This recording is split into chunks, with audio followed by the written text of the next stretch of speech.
Okay, so my name is Christian. I'm part of the Startup Live team, and we have a theme that I can get really excited about, and that is that you can summarize it as staying connected with God at work. How to stay connected with God at work. I was thinking about this preparing this evening, and one of my first thoughts was about this verse that is super well known by Jesus in John 15:5, where he says, "If you remain in me and I in you, you will bear much fruit. If you remain in me and I in you, you will bear much fruit." Of course, the picture there is this vine and the branches, and Jesus is the trunk of the wine plant, and we are the branches drawing energies, drawing strength from him. And I don't know what you make of that verse, but there's certainly a way in which it can be read in a more negative, maybe pressure-some way, in the sense that it's a highly conditional clause. Yeah. So if you stay in him, then you will bear a lot of fruit. And I think we all have experienced how difficult it can be to stay connected with God and to feel him in our everyday life, or how difficult it can be to have a routine of staying connected with God. So it has that side to a number of people, and certainly also sometimes it had that side to me. But there is another way, I think, to look at this verse that is much more helpful, and I think also much more important, and that's kind of the theme that we want to explore tonight. And that is, what if we want to stay connected with God? If he is power, if he is love, if he is hope, if he is optimism, if he is a miracle maker, so to speak, if all of that is true, then, or if all of this were true, then I would say yes, of course I want to stay connected with God, and I would be interested in how to stay connected with him in a more deeper way. So therefore, let's kind of follow that stream of thought and find out how can we actually stay connected with God, just because it's enriching, it's great, it's wonderful, it's something beautiful to experience.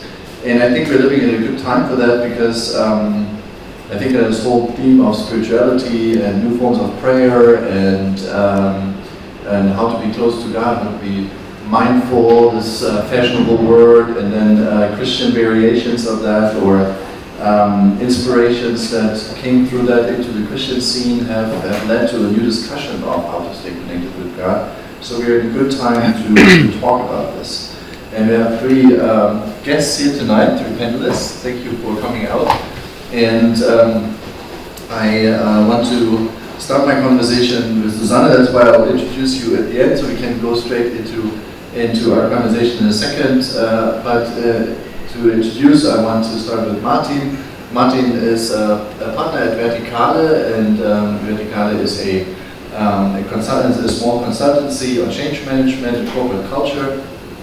He was also an elder at Berlin Project Church for a long time, and he has a special heart for the topic of prayer and work and prayer in general. And we'll hear more about this in a second.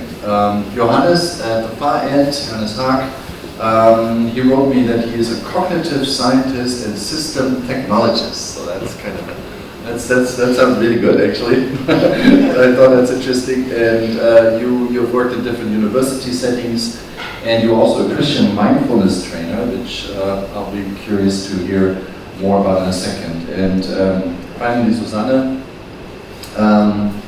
you work for HERE Technologies to do data acquisition, and let's get into this a little bit. Please tell us a little bit about your connection with this team, staying connected with God at work, and especially your experience with prayer at work. So I'm working since 21 years for the same company.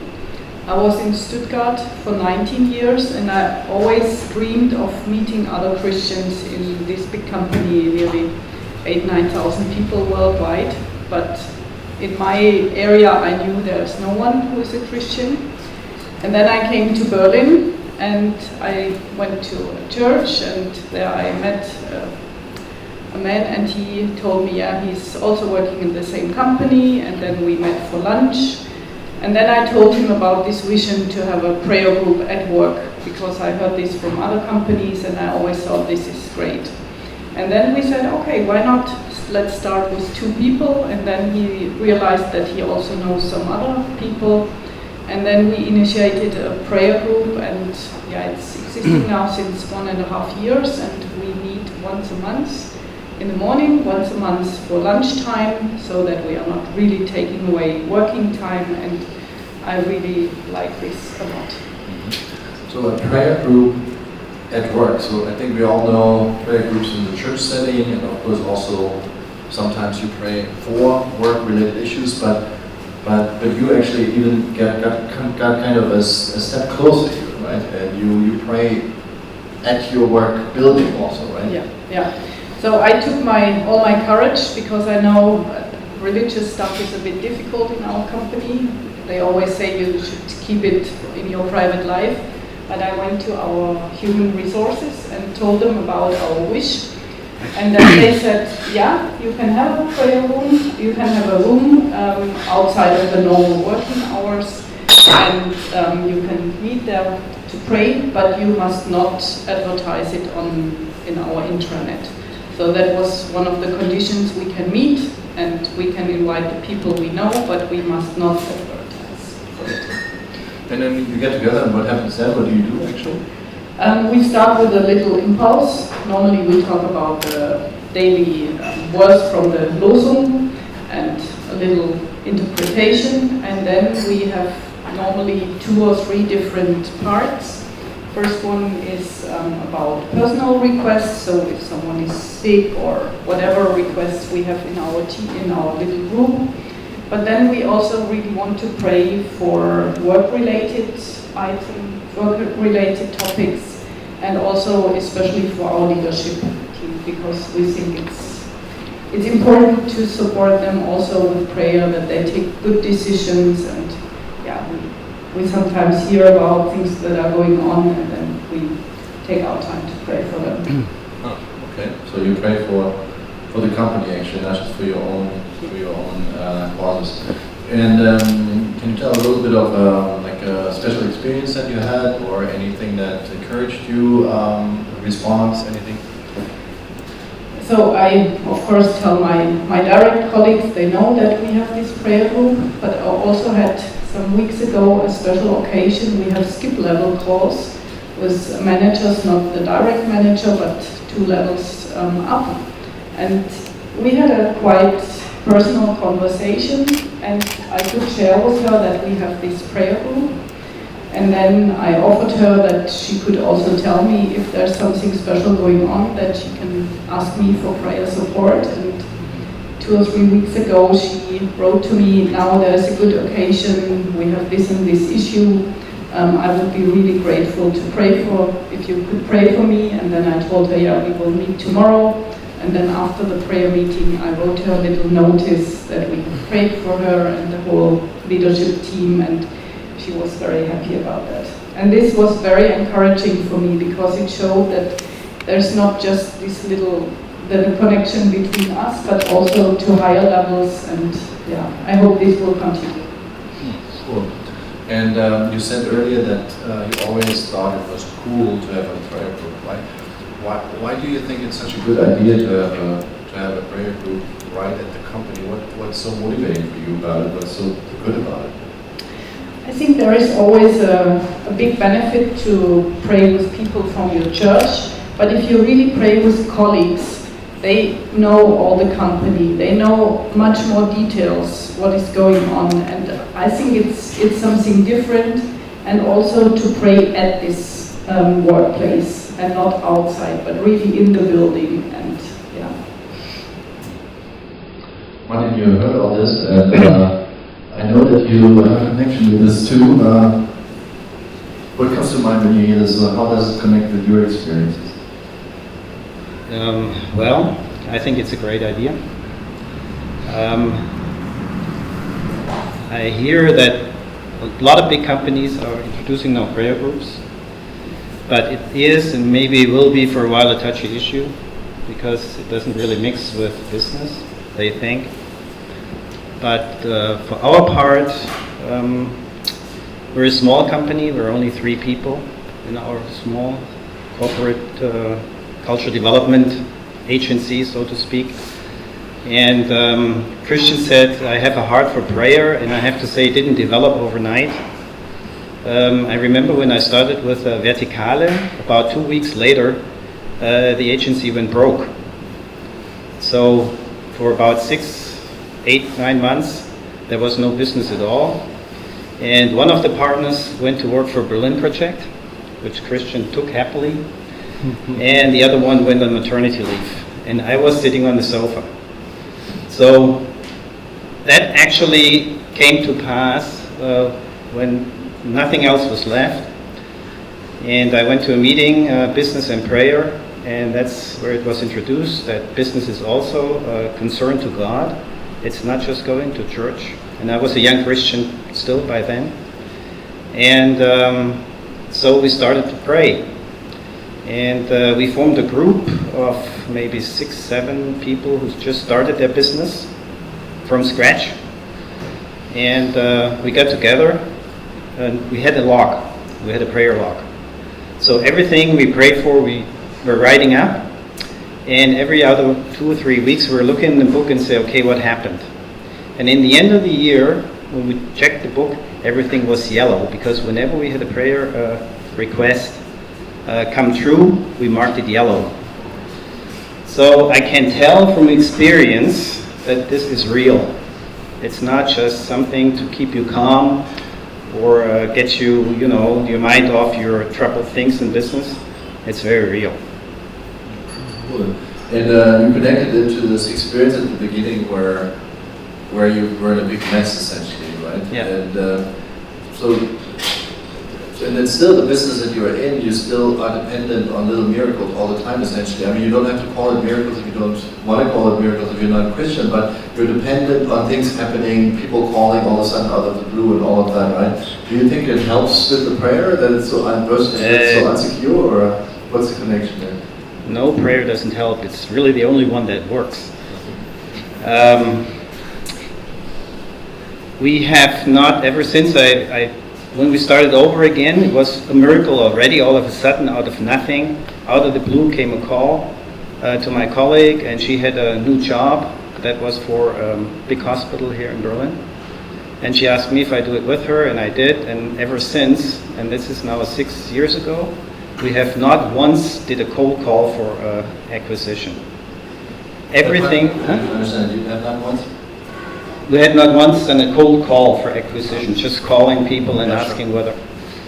We're in a kind of a difficult business. We're in a change management sort of change business, and it's very hard to tell people, I think your company needs some change and you better hire us. So that's a problem anyhow. But we started praying for it every week. We met with this group of self-employed startup, actually all girls. I was the only male in this group, and women, sorry. And we had to pray for it because we had no other choice, and we discovered that God is more than willing to help if you let Him. And that was all our big experience, that we did not pray. We stopped praying like this, like, God, we need this job, and we need this, and do this, and do this, and do this, and please, please, please. Basically, we prayed for, this is our agenda, and you do whatever you think you do according to your own wisdom and timeline. And I can tell we're still keeping up with it to this very day. We're dependent on Him, and I think it's good this way. I want to change it. Cool. I have another question for you, but I just want to insert here. If you have a question in a second, let's open it up in a second, and then please feel free to ask a question or make a comment or share an experience. But Martin, you work in the field of culture too, and it's one thing to get together and do the actual act to pray and have that hour together. But how maybe you see the connection between that activity and then also building a culture? Or does it influence culture? How can it influence culture? Can you talk a little bit about that? Yeah, it does influence culture because culture is nothing else but people coming together, agreeing on a certain way of interacting and looking for solutions. That's about culture. And we have to have a very open approach to people, to their differences, to their anxieties, to their problems, to company politics and so forth. So basically we have to approach them in a very open and, what can I say, unthreatening way. Because whenever we come, a lot of people feel threatened. You know, when you have change, you never know what's going to happen. What's going to happen to my job, to my power, and everything I have in the company. So we do pray for jobs, but we do pray for people as well. We'll meet, you know, like we have always, whenever you do a project, you have 1, 2, 3 really problematic personalities. And they do need prayer. And they get it, and we have seen so many wonderful things. Like, all of a sudden, and we didn't do anything for it, you know, we got cooperation. Or this person left. So, actually we transfer into our project the prayer. Yeah. What about you? Is there any comment or question that you want to raise, please? First one, do you only hire Christians? We hire nobody, we're just 3 people. One's on maternity leave, sorry. Actually, you know, we don't want to grow anymore. I'm too old for it, and my colleague doesn't want to do it. So. Because I think like having prayer is like something part of like your company culture. Yeah, also that's ours. Kind of how, like if you're running a startup, for instance, and you're the co-founder, your co-founder is not a Christian, so. She is. Yeah, but I want to say like that startup context where you're trying to grow and you want to like go to the culture. I think that would be for, yeah, but that would, for our company culture, that would be a real problem. You know, we were thinking about it, and I have friends who are really good in this kind of mindset we have, but they're not Christians, and I don't even know how to, when you come to a real problem, you know, or when the issue of money, we never fight about money, right? Money is just what we get for our work. And if there is a money issue, we solve it. And there was never, ever one single second to fight about money. And how do you do this with a non-Christian? I have no idea. I was a non-Christian for many years, and it was very different. Talked about you pray, this is our agenda, please come and work through this in your wisdom and in your timing. So do you then just wait for instruction from God, or do you wait for as long as it takes for God to say something to you about your agenda? Is there confusion about your agenda and the will of God? How do you differentiate that? Yeah, and we're in a comfortable position because we always have timelines. So God has to act within the timeline. Otherwise, it's not going to happen, right? And that's okay. Whenever we do not get a job or a project, we say, okay, this is actually, we're saved. Thank you. But we have timelines, and we have to give answers, and we have to do pitches. You know, we don't have to do cold calls, but we have to do pitches. So we do need some reaction in a certain time.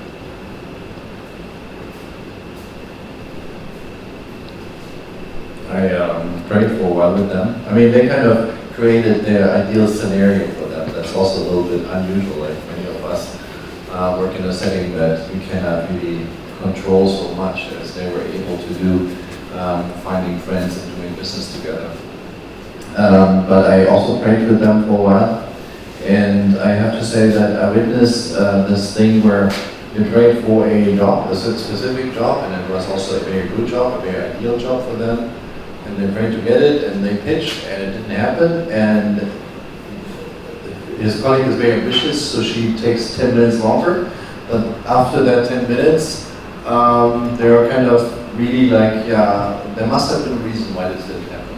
So they really get into this sand place because they feel that God really guided them in their decisions and locking doors and opening doors. And I've been really impressed with that. Because it's what's the English word? It's palpable, it's real, and you can really sense how they really have internalized, they really believe that God is working in their in their work, and I was encouraged by it, and also started to follow along. So that's very encouraging, and I think it starts with what we also heard from Susanne, from actually making the effort and creating that space, that safe space in your work setting to actually do it. It starts with an action. It starts very specifically, and so that's I'm really grateful for these two encouragements to actually just do it and get on with it and then make your own experiences along the way. Let's move on to Johannes, and again, welcome to answer questions or insert comments along the way. Johannes, you heard everything we talked about so far. You also have been a Christian for a very long time. Do you have comments on this, or how does this connect to what you've experienced and what your themes are? First of all, I should mention that Susanne and I are member of a group of Christians in our church who built up a Work and Arbeit und Glaube und Arbeit, or Work and Faith group, where we share our experience in about prayer and other experience in the workplace. In my private experience at the university, I didn't have a prayer group, but I tried to start every day with Bible reading and prayer in my own office, and especially I got in the habit of including my plans and my to-do list, and to sort out what is important and which point should I start with which meeting, and this was a very important help for me. And I did it for many years, and then I came into contact with Christians who had experience in meditative prayer and contemplation, and I started to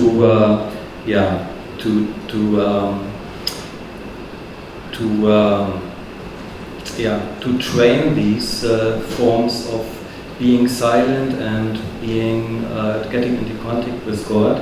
And I started also a group of people who offered some form of meditation service. We call it Meditative Abendfeier, where we meet together, and the interesting thing was that very different people, different in their personality, but also different in their professional activities, came to these meetings, and we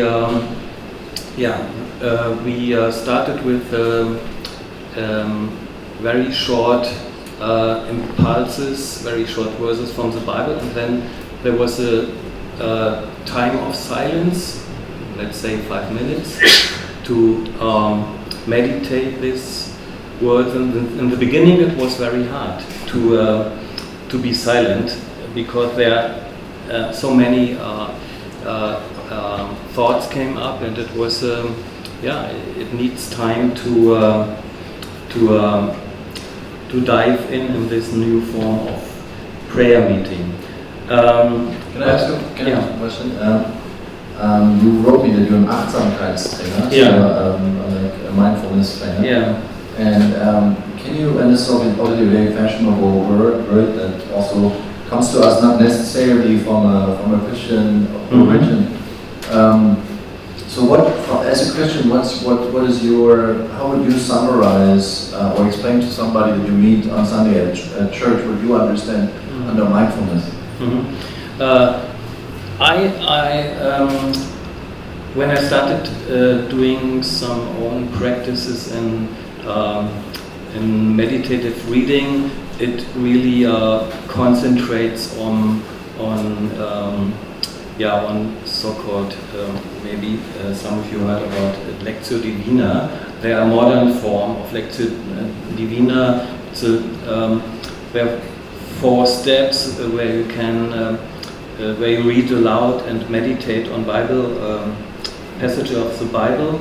And I discovered new approaches where Christian psychologists and meditation trainers try to focus on a real,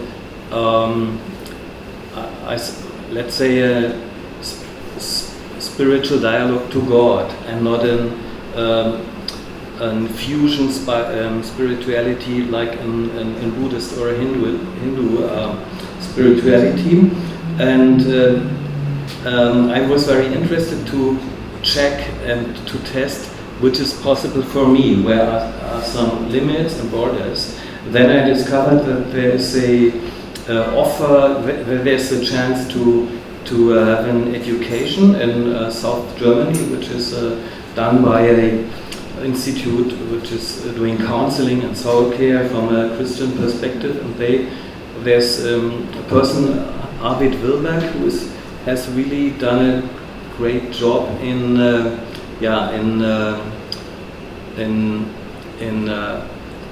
somehow looking into the Bible, where are examples for meditation in it, and like in the story about Martha and Maria, and he wrote about the Maria modus or Maria mode here, and this inspired me to take this course. And so I had the opportunity to combine relaxation techniques like some deep breathing and some body-oriented techniques, and to test it also in a prayer context. So let's help us please to understand really practically. Like, if you take your 10, 15, 20 minutes or whatever it is, what do you actually do? Like, how can we picture this? Yeah. First of all, before I start, for instance, reading the Bible, I use a phase which is called in one of these Lectio Divina strategies, silencio. That means I refocus, I slow down, I quiet my inner self, and sometimes you can use some verbal instructions concerning distracting thoughts, or I also use breathing in and out very deeply. And it took some time to combine it with to combine this first phase with the next step to get into contact with God. But now I appreciate this, and I also try to look at the literature about what is happening in my brain. And the interesting thing is there are many studies about Buddhist and Hindu meditation. There was a review paper that nearly 95 techniques of meditation were described, how they influence the brain and also the development of many character strengths, and only two Christian traditions were mentioned, and somehow I said I should do my own contribution to this. Yeah, I should. I'm now interested in understanding the mechanism of meditation, not only experience it, but also do some research on it. Okay. Cool. Anybody have a question or a comment on this?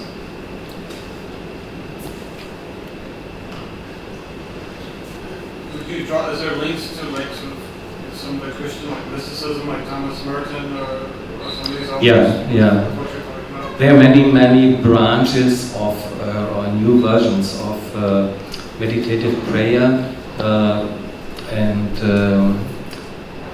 also in the Roman Catholic and Protestant church. But I could recommend some new books, for instance, from Jan Johnson, and she which was also translated last year in German to German. and she tries to inspect all these types of techniques and to combine it with Bible reading. And then there are also some relations to positive psychology, for instance, where people try to understand the value of gratitude and reflections and other things. And I think it is worth to look into it. Cool. Anybody else? Yeah. I think I misunderstood. What, in your opinion, is the biggest difference between meditation in Eastern religions and meditation from the Christian context? Yeah. What, in your opinion, is the biggest difference? Well, in my opinion, I tried to explain it a little bit before, is these different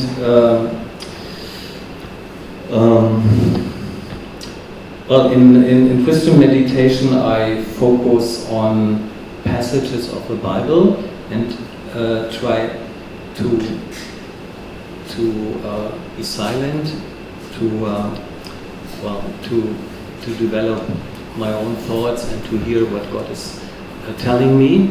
And this is the spirituality of a dialogic form, to loving God. And many Buddhists and Hindus, meditation, you activate different.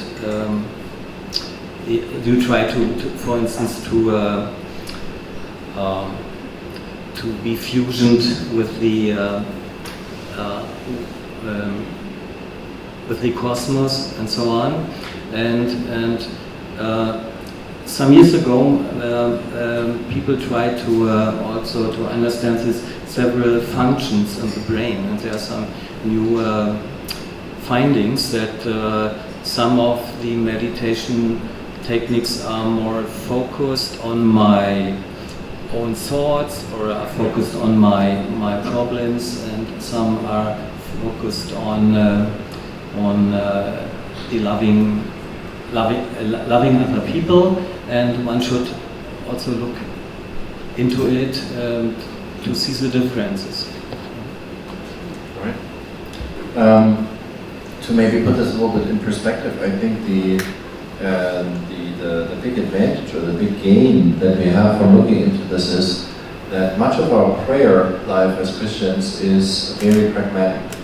It is very much us going for certain things that we need. We, as you know, we pray a lot, we ask a lot, we attach some gratitude, but it's generally very pragmatic, it's very task-oriented, it's very, I need this. And that's all good, but the question is, what is there more than this? And that's why I love this, what you're bringing in here, Johannes, so much, because it reminds us that there are so many other things that you can also do besides just sitting down and going through your prayer list and asking for things. There are extremely meaningful ways of being silent, and not just being silent, but extremely meaningful ways of being in the moment, being in the presence of God, feeling it, being intimate with God, and experiencing so much more than we typically can experience when we just ask for something and read a passage and then jump up 2 minutes later and do our stuff. Yeah. And I think we really should feel welcomed or invited to explore that more. Also, it's super interesting that our entire Christian tradition that we have here in the West is so focused on our brain only, right? And just hearing you talk about breathing and a feeling that I'm sitting actually on this thingy, and it's actually quite hard, and experiencing that, and then feeling my body and all these kind of things, it's so rich. God put us into this body. It's not just our soul. And when we work increasingly digital, and we have to realize that the body also needs care, and all of this comes all in that. And I think there's a lot for us to explore there, and with what aim? With the aim to feel and experience God even deeper not to go off and go somewhere else, but with the big aim, with the big target to be even closer to Him. I think that many of these things came so easily to people in Jesus' times, but for us today in the digital world, we sit all the time sitting in the new smoking. Probably have heard this phrase. You sit all the time, you look on the screen, it's all digital, and that's not enough. And our society is asking, how can we do more? How can we experience more? How can we be more in sync with the moment, with our body? And that's a big encouragement to us Christians, I think, to wonder, where's that in our faith? And to rediscover that in our faith. And it's there, and therefore there's a lot to explore and to find out. So thank you very much for opening up that perspective a little bit for us. That complements very well. And Richard Rohr, of course, is one Christian author that has been very popular in recent years. That has written about that more. But there are many others. My last question to you guys, and feel free to ask another question or to come with another comment in a second, but my last question for the moment for you is, all of you are slightly older than 25, me included, so you get a little bit more perspective on your Christian walk, on your, you've been praying probably for a whole bunch of years now. I would be curious to hear, how has your perspective on prayer and on being close with God at work and in your everyday life, how has that perspective changed? Like, what was one thing that really changed and that really has become important to you that wasn't in the past? Is there anything that you can talk to?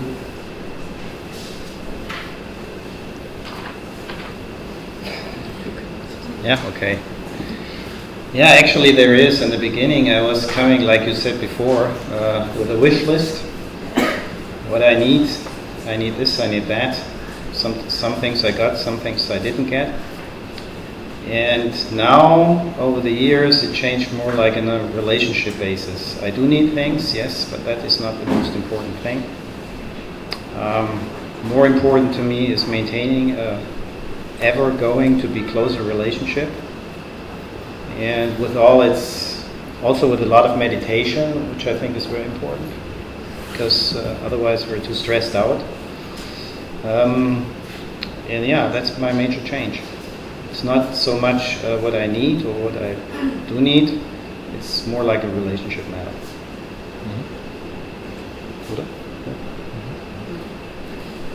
Yeah, the needs are always there, but for me it's important also to know that God has His own ways, and that what I think would be the best is not necessarily the best.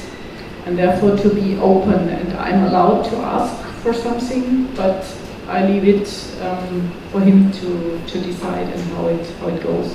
And what is also important for me, I'm leading a team in Europe, and that I'm quite open with this possibility also to my team, that they can tell me what is on their heart, and that I ask them to pray for them. And so that this is something that is not only when we meet in our prayer group, but also present in other situations. For me, it was important that contemplative prayer and meditation on the Bible is very effective, so to speak, step being transformed into God and by God. And Jan Johnson sometimes said this in a quite pressing sentence. He said, "I do the connecting and God does the perfecting." And this is really true, because when in meditation I came into contact to God, I hope I get hope, and I can expect that He is doing the transformation in my life. Thank you very much. Anything you want to add? Yes, please. One question. probably I still don't really get it. What do you do practically when you are doing this meditative prayer? I mean, yeah, in practice. Like in those 5 or 15 minutes, or I don't know, 30 minutes, what do you do in that moment? I can pick up on this. Lectio Divina has many steps, but like when you boil it down, the most common form that people use is that they, instead of reading a whole passage of verses, they focus on one verse, and then they read the verse over and over again, but they highlight a different word in the verse to really digest it. So for example, we started with that verse from John 15, where Jesus says, if you stay in me and I in you, you will bring a lot of fruit, right? So Lectio Divina, you would read that, and in the first couple, like 10 times you read it, you would say, if I stay in you, if I stay in you, and then you highlight that word stay, and then, or abide, or keep, whatever the translation is that you use, but you highlight that word, and that helps you to really bring it deep, what that really means. And the verse is actually a perfect example, because I don't know if you realized, but I forgot that in that verse it actually says, if we stay in Him, and He stays in us, then we will bring a lot of fruit. From repeating it from memory, before I looked it up, I thought it only says, if we stay in Him, then we will bring a lot of fruit. I had forgotten that there's this reciprocity in the verse. So Lectio Divina helps you to really highlight all the different passages, and you highlight a different word or a different part of the sentence, and you read that 20 times with that emphasis, and then you read it 20 times with another emphasis, and you try to digest it, or the picture is you chew on it like you chew on bread, and after a minute it becomes sweet and in your mouth, and that's kind of the idea that's going to happen too. Yeah. But people do a lot of different things. I think also the breathing is, I like the breathing myself too, because it is a simple practice that connects me with my body, and whenever I exhale, I picture that I fall into my place, so with every breath I feel that I'm more in this moment, because my character is to run out and do stuff. So that helps me to be really in the presence of God. That's another. The breathing thing is another thing that is also ages old, also in Christianity. It's not just a Buddhist thing. It's something that is the monks did also already in the 4th century BC after Christ. So it's an age-old thing. That's something else that can be included. Yeah. All right. Maybe we leave it there for the moment. Thank you very much. I think Tobias was saying something about this in more detail, but at Startup Life we want to encourage each other, or we want to encourage you and ourselves to be part of these constellations of prayer. Whatever that is, whatever fits, whatever works in your context, but if you're part of the startup spirit is to experiment, right? To do prototypes, to do something different. It doesn't work, but let's keep on the ball and retry things. And I think that's a perfect spirit for prayer. If you have been a Christian for a while, you're kind of fed up with the old ways. Okay, no problem. Try something new. We can. That's the spirit that we are harnessing here, and I think it's a perfect spirit for prayer. Let's explore new things, how to do this, connecting with God, because it's really worthwhile.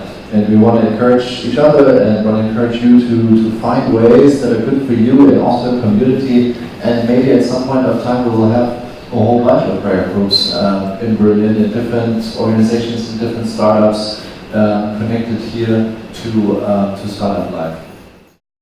Thank you, Heavenly Father, that after a long day of prayer, of work actually, a long day of work and many thoughts, we are arriving here tonight in this moment.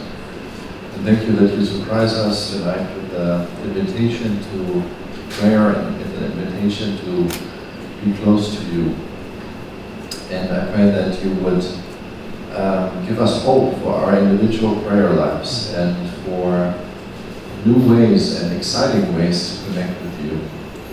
And I pray that we would find our personal, our working ways to be in constant connection with you, and that we would not be discouraged by experiences from the past where it didn't work or that it wouldn't feel like work, but that we find very genuine, very natural ways of connecting with you. I pray that you help us to encourage each other to seek you in the questions of our daily professional life, in the ups and downs of our professional lives, in the big questions of our professional lives. I pray that you would really give us a longing for you in all of this, and also very practical loose ends that we can grab and hold to and start to actually find a practice for ourselves. And I pray that for a startup life, that we will not only be a connection, a meetup, a network of people that have nice Christian themes in their heads, but that actually also